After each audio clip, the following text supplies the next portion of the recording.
Oh yeah, hop and yeast gunk. Time to dry hop.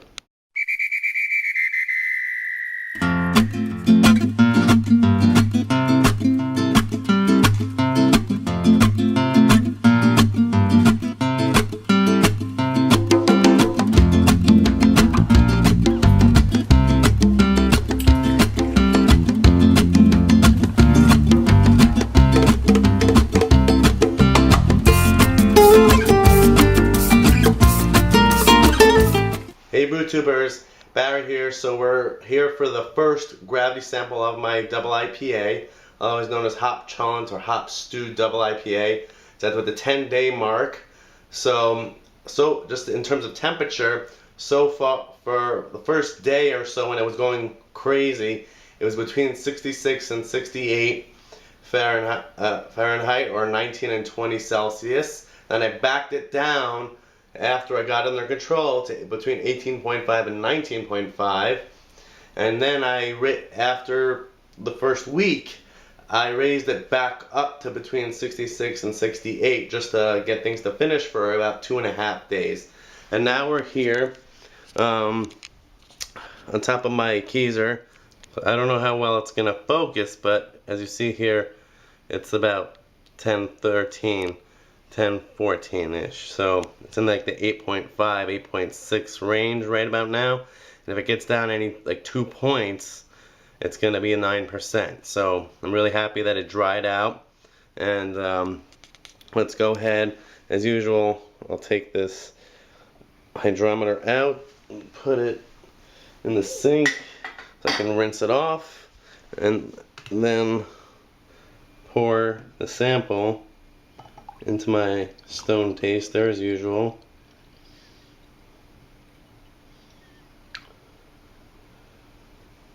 We can also put that aside, and then continuing in vlog style, we have the beer.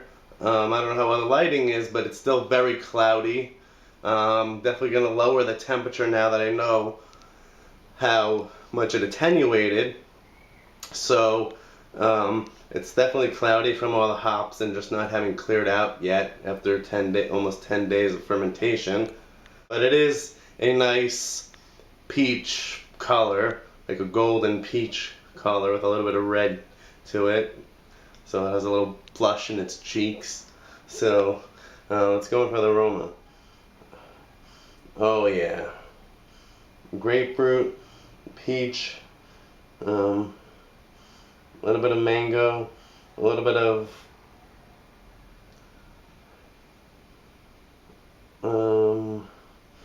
tropical fruit. So the peach and the mango would be that. I don't really get any off aromas, just really nice, like juicy hoppiness. And I think the gypsum is what made the aroma so juicy. It's 130 IBUs approximately, and it doesn't smell bitter at all. Like, you know, some big IPAs, when you smell, you can tell it's going to be a dry, bitter beer. And this one, the aroma's all juicy hops. And I think the El Dorado is kind of adding like a candied, you know, effect. So let's taste it. Cheers.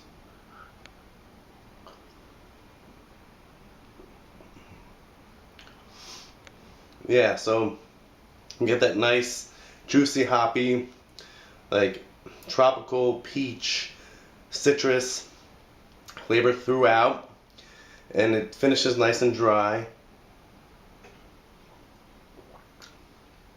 Yeah, I could tell that this is one where it's gonna, that bitterness, that slight double IPA booze is gonna build on my palate as I sip it.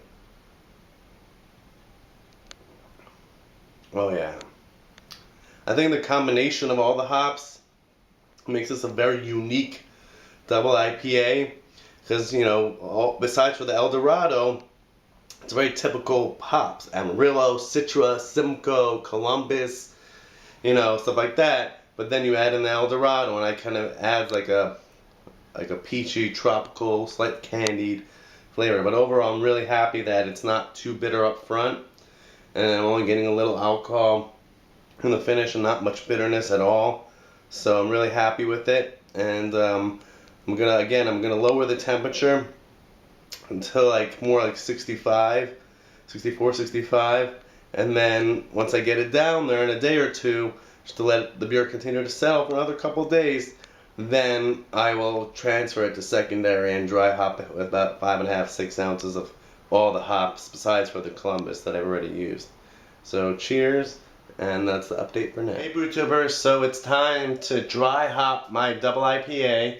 I thought I was going to give it a full 2 weeks in primary, but I realized that since it's already pretty much at terminal gravity, and because it's going to be in secondary for about a week, dry hopping, because I'm probably going to dry hop for 4.5 to 5 days and then start cold crashing it. So as the temperature drops, there's going to be less of that grassy dry hop note that comes through sometimes in dry hop beers.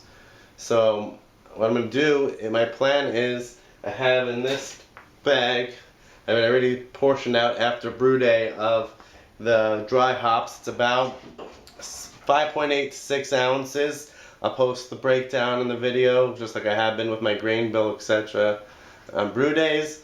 So I'm going to put that into my 6-gallon secondary. I would usually put it into a 5-gallon, but since the beer line is already still at the 5.5-gallon mark, even after all that blow off, it's at least 5.5 gallons, if not more. So let's pour in the hops through my funnel. Of course, everything is sanitized.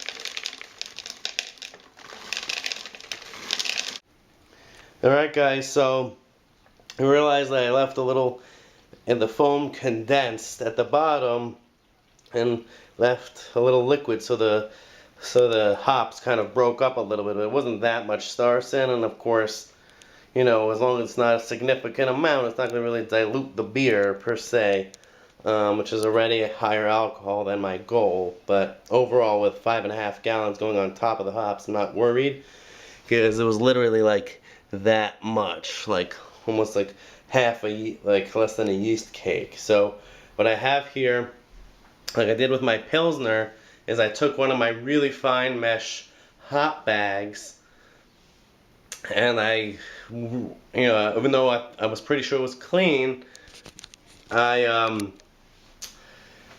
washed it again with some OxyClean, rinsed it with really, really hot water, and soaked in a sanitizer for a few minutes, and then I put it at the bottom of the siphon. So as you see here, the beer itself is really cloudy, but this is coming out where you can actually see my hand through it. So I'm sure some yeast cells will get through to secondary, but at least, you know, I don't have to be worried as much about as much sediment getting in there. Alright guys, so what I end up doing, executive decision, brewmaster decision here, is that when I finished transferring, I was like, oh shit, it's only getting up to about here, which is, I haven't nailed it down, but it's just about 5 gallons, maybe a little bit more. So what I did was, I'm like, oh crap, there's too much headspace. You know, I've done it before, but and had not had any problems. Like I think I did it with my barley wine. So what I did was, I went into my keezer, and as you see here on the gas connection, it screws in with a hex nut. So basically, I closed the gas line. And over there on the secondary, I unscrewed this part, and then you basically have just an open hose, basically with a hex nut, you know, connection in it. So basically, what I did was I sanitized the end, and I put it into, let's say, put it in the top here on a little bit, and I put my sanitized piece of tinfoil over that, so nothing would be falling in, and then I flushed the top headspace with CO2 for about 15-20 seconds, and then quickly ran it back to my firm chamber, which already had the sanitized blow off already ready to go with a new jug of clean sanitizer in there. So I just basically flushed it a couple times and then ran it to the firm chamber. So that was my first time doing it, so I just wanted to tell you what I did to flush it, because you might think, do I need a separate hose to use flushing? But really, if you just want to flush a growler or a bottle or a fermenter, then you could just detach that main connection part of your gas line, shut off the CO2 to that line, and then flush the headspace and quickly get an airlock on it, whichever way you usually airlock. So cheers and happy Homebrew Wednesday.